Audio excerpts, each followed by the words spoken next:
Topic 2, your favorite game, Metal Gear Solid 3 Snake Eater. So why is that your Yeah, favorite game of the series, and why does it kind of leap out as your favorite game of presumably of all time? I played it throughout that summer living with my uncle because we didn't have a PS2 like a memory card, so I had to like leave the PlayStation 2 on. But I've gone back to it multiple times to just analyze that game and why it's so important to me. Uh, I remember when they were talking about it at E3, the trailers, Kojima was showing like the survival system of it and like you have to kill to survive now, and you're in the jungle, and you're playing a snake, but you're not the snake that you know. You're Snake's dad, and I was just so kind of pulled in by. I was like, this is so interesting. It was the first the game that I played that was like, this isn't a sequel, this is a prequel, and the it was still the same Metal Gear that I'd kind of known and loved on PS1 and PS2, but it was the first one too that you could play the game fully in first person. Because in Metal Gear Solid 2, you can go in first person and aim and shoot, but you couldn't move.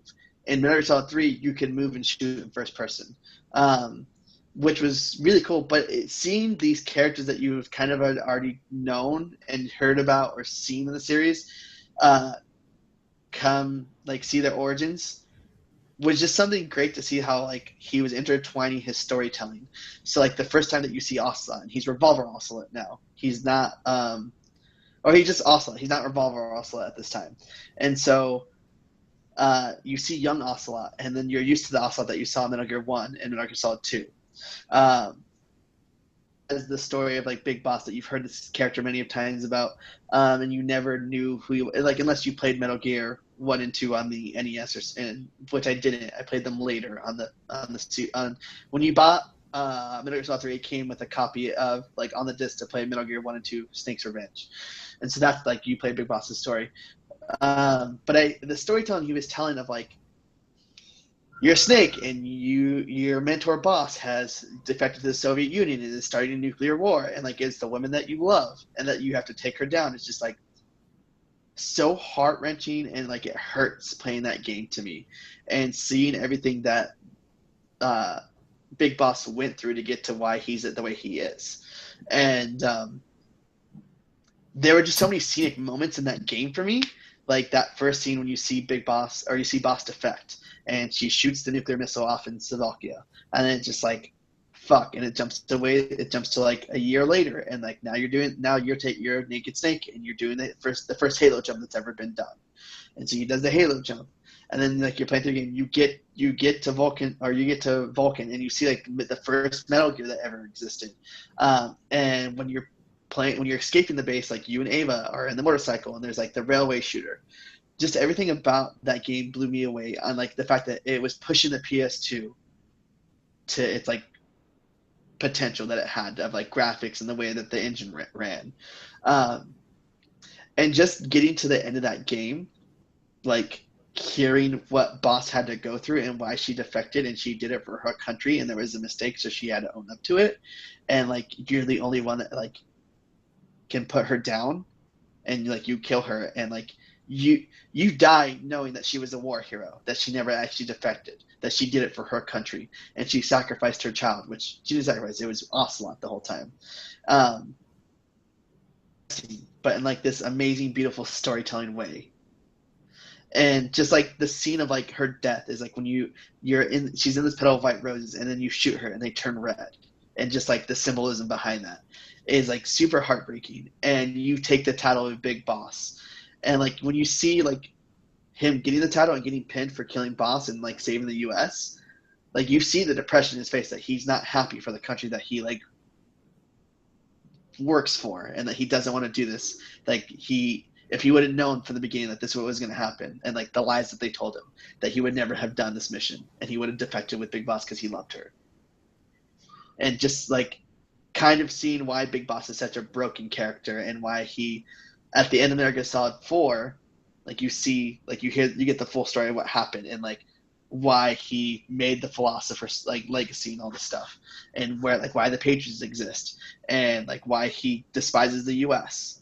And it just like the whole like spy espionage story was just really enthralling. Um, so that was like one of the big components that pulled me was just the storytelling Kojima was telling. But the gameplay mechanics, core wise, was like the survival system. If you broke a bone, getting a splint and like mending your health back together. Like this is what you do in real life if you're in like surviving in the jungle. What you have to eat, and like you have to watch out for the wildlife. If there are poisonous mushrooms that you eat, like you throw up, and because you don't like you force yourself to throw it up because you're gonna die. Um, and then some of like the creative things was there's a boss called the End, and there's this specific scene where it's like they have him at a dock and they put him out on the dock and they're talking to him, and you have like a split 5 seconds to get your sniper out and shoot him, kill him right then and there, so you don't have to face him later. Um, and then people discovering stories of like Kojima had said like he wanted the End, that boss fight, to last a whole 2 weeks for people to figure it out, and then people figured out his time clock to like, Mm-hmm. and then it's automatically of old age. Yeah, that's one Yeah, of the like I've never like of the series I've only played 5, but like that those kinds of stories that I've heard about, like the little weird little Easter eggy things that kind of get thrown in there like that, yeah, like jump out as like, oh, that's a really creative approach to game design and to like a boss tactic where yeah, it's like okay, yeah, you can kill him here, or you can kill him this way if you just kind of either leave your game on for a while or like just cheat your game clock. I was like, like that's a very weird little meta kind of level of storytelling. yeah. Um, and then there's the boss called the not the Fury, is it the Ghost or whatever? Um, if you kill people in the game, the boss fight's gonna last of how many characters you've killed in the game. But if you didn't kill any, the boss fight ends immediately. Is that the one And where so that's like, you're like walking up the river? yeah, you're walking up the river and you see all the dead people you've killed. Okay. Yeah, But if you that's didn't kill another one. Like anybody, so I guess it's interesting because like when I was going into 5, I was like, okay, well, like one of the big things that got me to actually dive into 5 was that like Vincent and Janita was like, it's very sparse on the story, so you're not gonna get like bogged down. I was like, okay, well, that's so this seems like my entryway point, but I will go ahead and like watch like the history of Metal Gears in like 15-minute videos and stuff like that. And so I would see like yeah, a lot of these like iconic things. And it's interesting now kind of talking that the things that are jumping to my mind immediately seem to all kind of tie back to this game in particular. yeah. Um, and then there are things like if you kill Ocelot in one scene, the game ends because it says you created a time ripple. Yeah. And so it's like, oh, that's cool. Like you don't actually kill him because he's essential to the story. So like you have to be like if the decision time of him killing him, you actually don't kill him, Mm-hmm. which is kind of like a weird mechanic, but it's cool. It's like, oh, that's interesting. Um, It's they anticipated you trying to do that, and so yeah, they gave you the satisfaction of doing it, but then also realized that no, he still exists in Metal Gear 1 and 2, so um, we can't actually have you play that. yeah. And like there's a one of the levels there's a swamp with an alligator. If you kill it, you can skin it and wear it like wear a crocodile hat to survive, like to be sneaking underwater, and like you can wear it and people think you're a crocodile. And there's always like Kojima's a goofy guy, so there's always goofs in there, like throwing the porn magazine and looking at like looking at a dude looking at a porn magazine and then taking him down and stuff.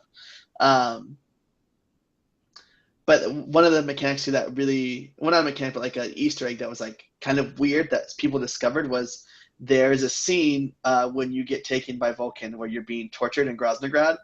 But if you save the game, turn it off, and then turn it back on and load up that save, you play this other game where like it's this dude with 2 swords and you're fighting like these creatures that are coming out, and like it's all black and white, and it gets progressively just red, and then the screen like as you're playing just tons of enemy show on the screen, and the screen starts shaking, and then like it goes black and you wake up and you're Snake in the jail cell having a nightmare. It's like it's so interesting. You put something like that in there for people to be like, let me save at this point and then load it back up, or like someone just did it on accident, discovered it, and put it on a website and was like, hey, this is a thing. Yeah. Yeah. Um, But yeah, the funny part is like all these moments, all these things, and the storytelling of it, like it's very impact. Like it made me care about the series in a video game more than I've ever cared about any video game.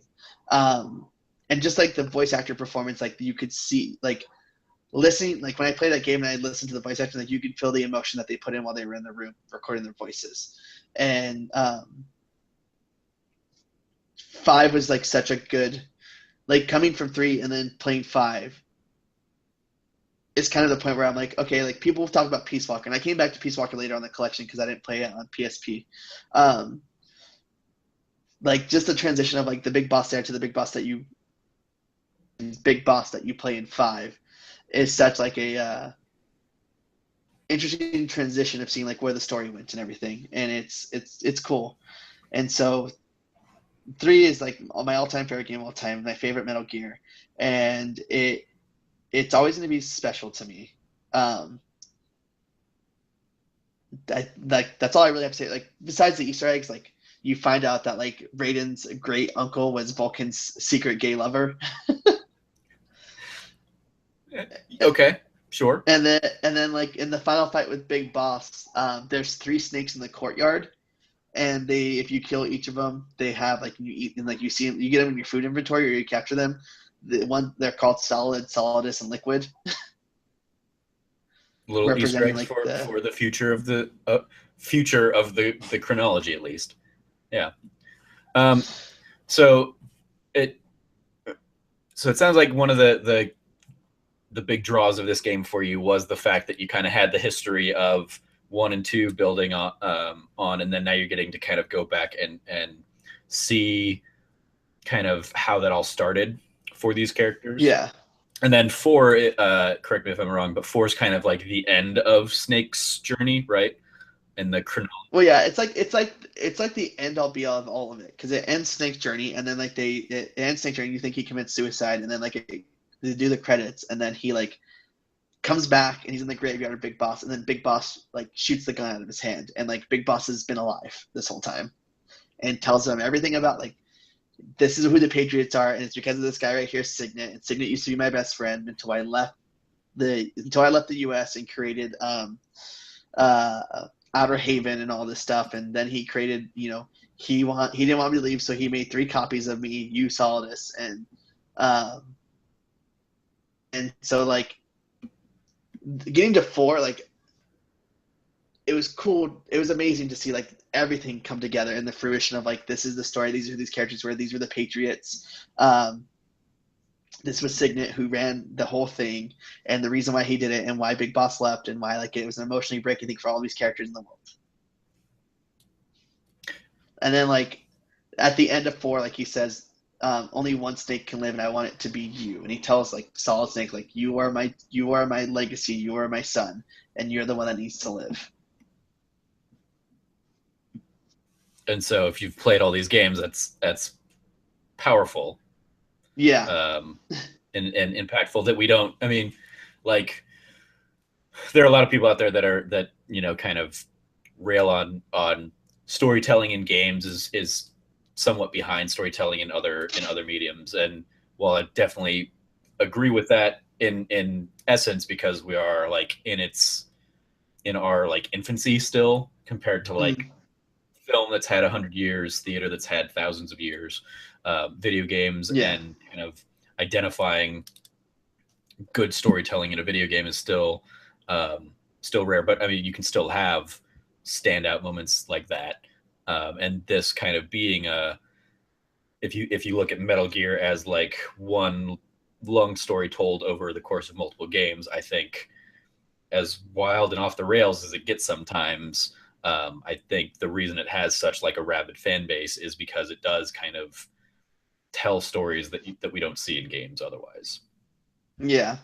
And when like not only because of like how Metal Gear is, but how Kojima is. Of all the years of him, as of last year, the controversy with Konami, and we've known for years that he hasn't been happy working there, that he wanted to stop making Metal Gear. Like originally in Metal Gear 3, he wanted is it Keith or not Keith? Who's the guy who plays Snake in Escape to LA and Escape to New York, the actor? Oh, Kurt Russell. He wanted Kurt Russell to voice him in 3, Yeah. and they couldn't afford Kurt Russell, so he went back with David Hayter. But when you look at the storytelling of 1 and 2 and 3 and even 4, you see a change in that time. Because he made 1 and then he made 2, and he honestly wanted to be done after 2. He didn't want to make 3, and you could see the depression of his depression in 3 because of how like sad of a game it is. At the end of the game, it's not like how at the end of 1 and 2, where there's kind of like a happy ending, but this let up of like something big's happening and like to prepare for it. Like at the end of 1 could have ended there. 2, it leaves in this cliffhanger of like something's coming, get ready for the next generation. 3 leaves you with like it's going to happen, but like this is not a happy ending. Our character is not a happy person. He does not live a happy life. Yeah. So you see like Kojima's emotions in that game, and it recolors everything that comes afterwards in the storyline as well, because now the things you thought were the case in 1 and 2 aren't necessarily. There's like the hidden underbelly of it that that recolors and recontextualizes the story there. Yeah. So when Phantom Pain came out, where did were you? Because I know some people that are diehard fans of the series look at Phantom Pain and say it's not a Metal Gear game, and then there are others that like myself who that's my only Metal Gear game.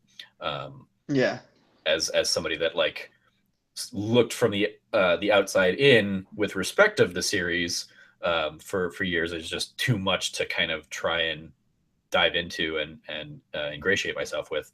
But when I heard that gameplay was kind of the real seller of Phantom Pain, I was like, okay, well, if I don't need to know everything that happened in the other games, I'm gonna go ahead and give this a shot. And I really had a great time with it.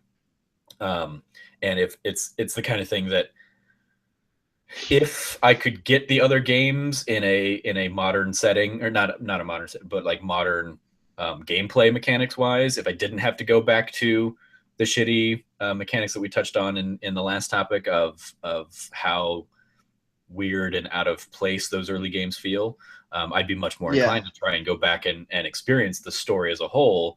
But because it is tougher to do that, I'm much more inclined to just kind of sit back and watch a half-hour video on YouTube of the story to kind of fill in the gaps. So I'm curious kind of where you fell on Phantom Pain while we're kind of talking about Metal Gear. And Ground Zero, if you want to delve into that too. Yeah. So Ground Zeroes for me was I was like, oh, this is when I played, I was like, okay, this isn't, I didn't think it wasn't Metal Gear. I was like, it was short. And for me, it was because I didn't play Peace Walker yet, so I didn't know who Paz was, and I was like, who are these characters? I don't know what's going on. And I was like, I was like, okay, instead of me giving this this big open, not big open, but giving this linear place, it's this one playground. It's very reminiscent of Shadow Moses in a way, and I was like, okay. So I played it, and I played all the things, and then they showed the Raiden level. Like, oh, they're just mini games, and it's kind of showing and then when he says it's just a demo, this is how Metal Gear 5 is going to play. And I was like, all right, I'm going to give it a shot. I'm not against it. So I played them, and I ranked all the missions. So I was okay, I'm ready for Metal Gear 5 when it comes out. And I honestly think he probably shouldn't have either, in a way where it's he showed the trailer for Phantom Pain when it was just the Phantom Panther VGAs. And the game wasn't ready yet, obviously. So he released Ground Zeroes of it tastes this is what you're going to get. Sorry for the delay. We're working on it. And so he gave you Ground Zeroes, and it helped people over. And so then at the time I was like, great, now I'm going to go back to Peace Walker. And then I played Peace Walker, and they made more sense to me about who Paz was and why it was impactful of what happened at the end of it. Metal Gear 5 finally comes out, and I bought the collector's edition with the arm and everything. Mm-hmm. And GameStop had not gotten their shipment in the day of, so I had to wait for it to be ordered. So I waited 5 days after the game was out to play it. So I usually I don't care about spoilers. It's whatever. It happens. We live in the 2016. We live in the 20th century where people are going to spoil things on the internet, and it's hard to avoid it no matter what. So, but this one, I went full blackout. I was like, I don't want to hear anything. I don't want to see anything. Like, I want it. Like, this is what I want to experience on the PS4 for myself. This is what I've been waiting for. Get it 5 days later, and I just go full ham on playing that game, and I just fell in love with it. And I'm one of those people where it's like people complain like, this is not a Metal Gear game. There is story. Coming off of Peace Walker 2, I was like, okay, it's played the same way mission base wise, but there is story in like the characters in the world and the like building. You're building Outer Haven. Like that's what's going on. That's the story that we've been told, that Outer Haven was a thing that Snake comes and blows up later. So I was like, all right, we're building Outer Haven. This is the story going on. And like, you know, you're hearing this, like you're finally seeing the story of like people who, when you play through the series, you hear of like people like Big Boss was this great man in the war and like throughout wars. And so like you're finally seeing like the story of like when Ocelot worked with Big Boss. When what's his name? Otacon's dad worked with Big Boss. When like the time of like them being born had already happened, and so like you were like I didn't know what was gonna happen at the end of the game. Like for me, I thought it would have been perfect if the game ends with you like the end of 5 being this is Outer Haven, and all of a sudden you see Snake show up on Outer Haven, and so it's just like that's what I wanted the game to be at the end, because they were saying like Kojima saying this was going to tie everything together. This is the untold story. So you're playing through it, and then you get the character Quiet, and Quiet is a people who like you said did play Metal Gear. This is the first Metal Gear, aren't going to understand why Quiet's there in general, but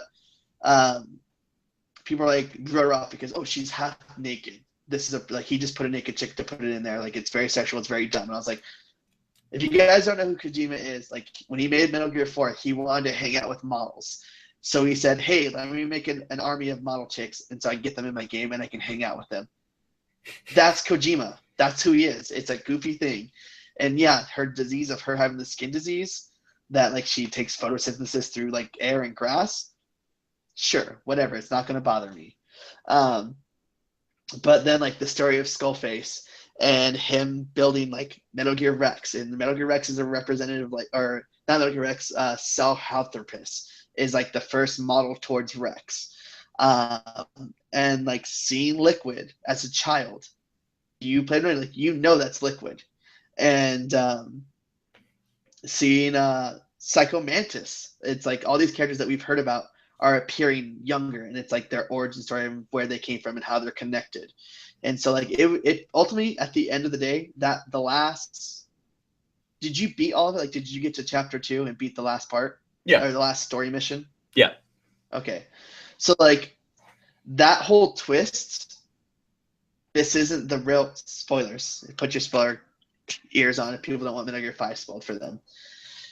Getting to like the disease and them dying and like that last scene, like one of the last missions, you know, when you have to kill all of your like your men who are infected, and they're like they like salute you and they're like, we live for the boss and we die by the boss. I was like, heartbreaking. This is like what they talked about, where like the boss loved his people, and so it's like he has to kill them, and like it's another thing of him like this is breaking him as a person, even though it's not you.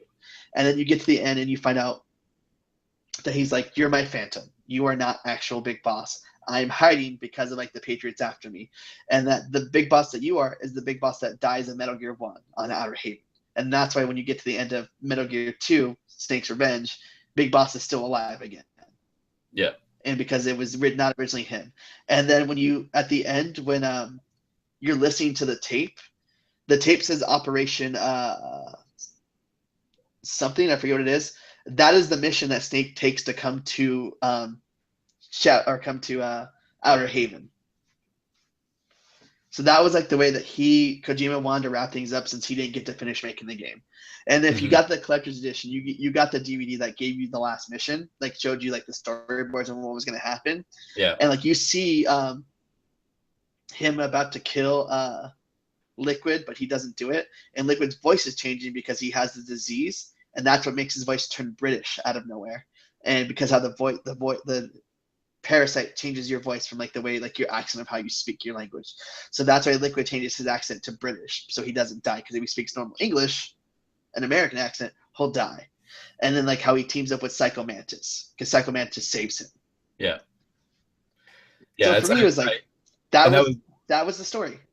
Yeah, I sought that like the chapter 3 or mission 46 or whatever it was. Like I sought that out to kind of experience that, even though I don't have like one of the things I loved about Metal Gear 5, having not played anything, was that like the way it's shot when like White Mamba shows up, it's shot in such a way that I even without that historical knowledge of the series, I can identify that this is an important character because of the way Kojima's lingering on him and the way he introduces him in the game. That like my cursory knowledge of knowing about Solid Snake and Liquid Snake and Solidus, I can identify and say, okay, well, this is probably somebody important in the grand scheme of things, and then I would do kind of the extra little legwork to go out and like connect the dots that weren't in my repertoire. Yeah, I greatly appreciate that, and I also love the like I don't often kind of go through and like pick up or listen to every like codex or audio log these days, but I did for that game, and there's a ton of story that is fleshed out through the diaries and stuff that are like completely optional, and that's where you will actually hear Kiefer Sutherland kind of doing the performance and stuff is much more in that like way of telling the story that I appreciated. I would have I get people's gripes about the story not being told, as you're playing it, and instead being told kind of after a mission. That's when you get access to, a couple extra audio tapes or something that kind of fill something in. But I still like the story is definitely there. You just have to go looking for it. Yeah, and like you get like one of the last audio logs is like Ocelot talking to Big Boss, and he tells him like, this is what's gonna happen now. Like, one of them is gonna come after you and kill you and take your legacy. And like he tells him like, I know, and this is what I need you to do. Like he knows that Solidus is taken from the Patriots, and the Patriots are raising Solidus, and he tells Liquid, or he tells us like, you have to go train Liquid. You have to go take care of him. And then he says, and then the other guy, Miller, Master or whatever, is raising Snake. Yeah, Master Miller is raising Snake. Yeah. Yeah. So like that was like the story that like that was kind of the way of like he's like, this is what happens between this and one. It's just like, you guys are all going off and you're training my sons. So how frequently do you go back and play something like Metal Gear Solid 3 or over the years? Maybe you're not really diving back into it these days, but is that something I think you touched on? You kind of played it a lot after that initial bum rush where you had to play it all in one sitting because you didn't have the memory card. You said you went back and play so it, revisit it every now and then. After that summer I went back home, and then I replayed 3 again so I could play it on my own time to just digest it instead of rushing through it just to get it over and done with.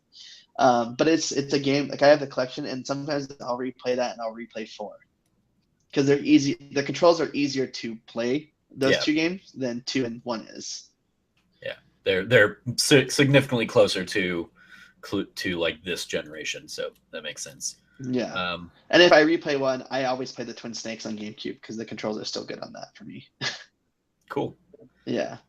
Any final thoughts on Metal Gear 3 or the Metal Gear series in general? Kenny, you wanna touch on?